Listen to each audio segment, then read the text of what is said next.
आताच्या घडीची सगळ्यात मोठी बातमी येत आहे पिंपरी चिंचवडमधून। पिंपरी चिंचवड दहशतवादी विरोधी पथकाने बनावट कागदपत्रांसह 5 बांगलादेशी नागरिकांना केली अटक। भोसरी गावातील शांतीनगर परिसरात केली कारवाई।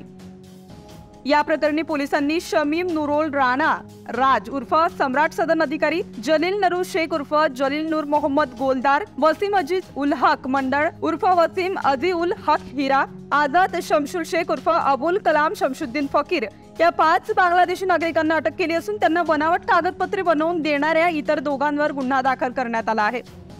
आरोपी हे बांगलादेशी नागरिक असून त्यांच्याकडे कोणताही परवाना किंवा वैध कागदपत्रांशिवाय राहत होते। ते बेकायदेशीररित्या भारतात बनावट आधार कार्ड, जन्माचा दाखला व शाळा सोडण्याचा दाखला, पासपोर्ट बनवून राहत होते।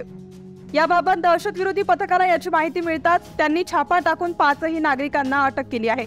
त्यांच्याकडून पोलिसांनी सिम कार्ड, 11,000 रुपये किमतीचा मोबाईल, एअरटेल कंपनीचे सिम आदी साहित्य जप्त केले। त्यांच्यावर परकीय नागरिक कायदा, पारपत्र अधिनियम व भारतात प्रवेश करण्याचा नियम यानुसार गुन्हे दाखल केले आहेत।